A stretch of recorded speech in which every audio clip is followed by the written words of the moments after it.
going on, miners? Welcome, Rabid here. And what if I told you that this single RTX 3060 is more profitable and outperforming your RTX 3060 Ti, 3070, 3070 Ti, and even the RTX 3080 GPUs?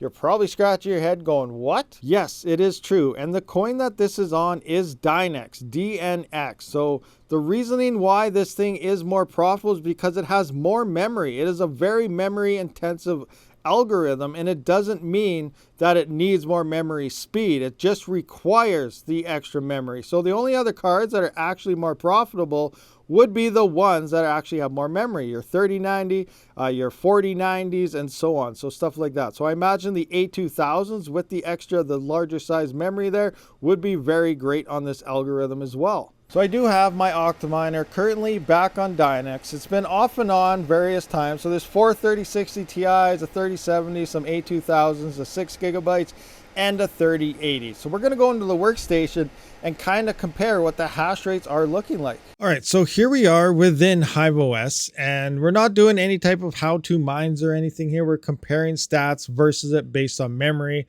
Son of a Tech did drop a video on how to mine this coin, so be sure to check that out, and it will get you up and running. I will try to do one sometime in the future, but right now I just want to compare some of these GPUs. So this is on some efficient settings in case you are mining this coin. You're wondering why some of my hash rate is lower than others. This is a pretty efficient setting that I found so far, but an A2000, 37.5 hashes. Yes, we are hashing in the hashes, not mega hash, not kilohash, not petahash, terahash, or anything else.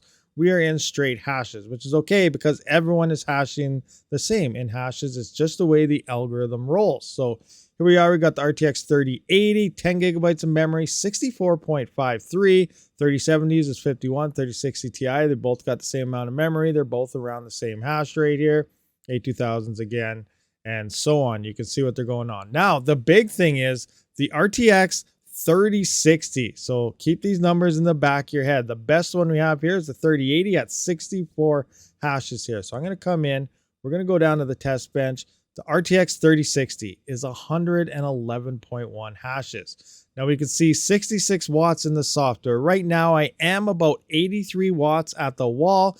This is with the settings based on hash rate IO, which we're going to take a look at in a minute as well. I am running a test. It is not complete yet. I'm about half done. So when that's done, I will do an update to see how legit or how accurate hash rate IO, or I guess I always say IO, I mean it's hash rate.no. Hash rate no is what it is. So yeah, anyway, so this is 66. With the other settings that I did have in my OCTOMINER, I actually brought this down. It'll say about 38 watts here. I only lost a couple hashes and I'm about 51 watts at the wall, but I'm maintaining the hash rate that hash rate.no is telling me, so I can see if the profitability will match up. So here is our settings, 111 hashes versus an RTX 3080 that's rocking 64. That's pretty crazy. So here we are, hashrate.no, and it looks like NiceHash ETC hash version just took over. Maybe a big buy order went in or something. I don't know. I don't know how often this updates, but I think it is pretty fast and based at current values, not other ones. Regardless, we're going to scroll down now. So the 3060 probably disappeared because it was close to the top, because everything here in terms of profitability was pointing towards Dynex. Now, again, because NiceHash did this, I got to find out where the heck the 3060 is. Thanks a lot, NiceHash. Oh, there we go, way down here. Wow, dropped quite a bit. So we're going to jump into here, and I want to find Dynex. We're going to click on that, and I went off these settings. Like I said, this is the more of the high-end settings to get more hash rate, not the efficient settings, which I'm actually running on the X12. So 255 megahertz offset, core clock is locked at 2100, memory offset, or I guess lock here, is 810, and then the power limit is at 180. We're not anywhere near this power limit. I still have mine set at 120. Regardless, I am getting that 111 mega hash, I'm used to saying that, 111 hashes that it's saying we should get. But it is saying we should be getting only 45 watts. So already we're using about it's telling us about 50% less power than what we're actually pulling at the wall. But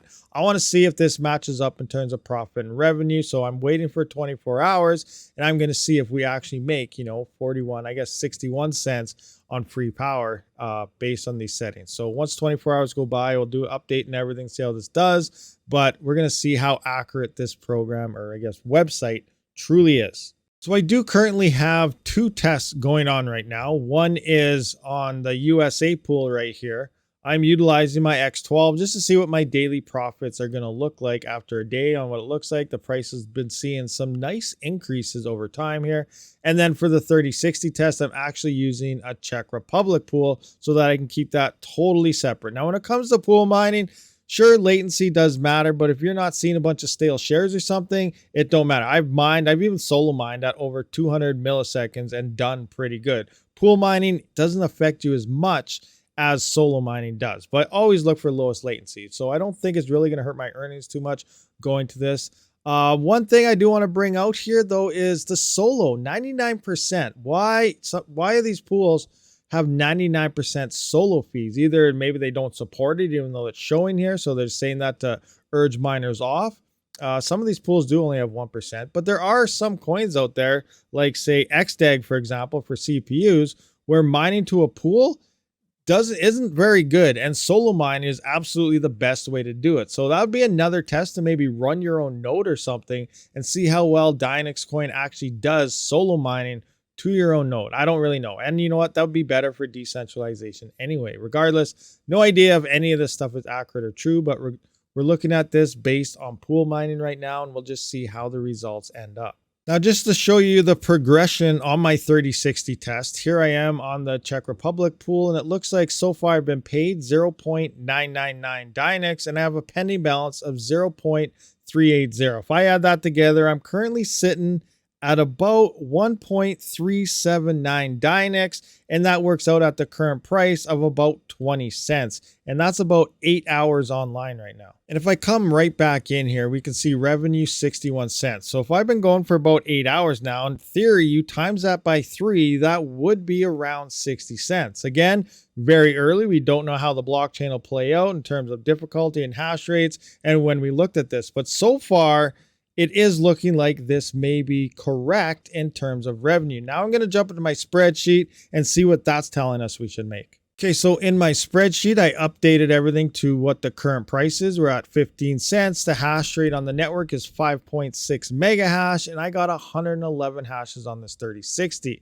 It is telling me I should be getting, in theory, about 66 cents in a day. So we'll see how this works. Hashrate.no says 61 cents. My spreadsheet's telling me about 66 cents. And at 11 cent power, 83 watts, I'm only using 21 cents a day. So in theory, I'm already at that 21 cents if I was to sell right now and cover my daily power price. Now I got an additional rest of the day here to go on straight up profits. So it's going to be interesting to see how this plays out when I'm done my test. Again, that's for a later video, but I just wanted to bring to the attention how the performance of the 3060 is doing on this coin known as Dynex. All right, guys, so there we have it. The 3060s are pretty beastly when it comes to the Dynex coin, and it's very efficient as well. So depending on how the outcome of the full 24-hour test does, I do have a 3060 within the little one's workstation here. I have another 3060 inside of this little OCTOMINER X4, and there's some A2000s. Now, I do have to check this out because it does seem like depending on the CPU you actually have in your rig, you might not even be able to run all of your cards. Now, the X12 over there seems to handle everything, but it sounds like the X8 here might have a CPU that's not good enough because it is a little more CPU demanding. If it doesn't able to handle all of it, then you will have GPUs that aren't mining. And the way to test this is your reported hash rate versus the hash rate at the pool. And if they don't match up and it's lower at the pool, you have some GPUs that are not hashing right, and you're probably best to either point those set GPUs to something else, or you might have to just remove them from your rig completely. But if that is the case, we're gonna have to talk to OCTOMINER and say, beef up your X8s because we need them, and this thing will not work on that certain coin. So Just saying. Anyway, thank you for watching, guys. I'll see you on the next one. A how-to is coming soon. An overclocking guide will be coming soon. Let me know your thoughts in the comments. Rabid out.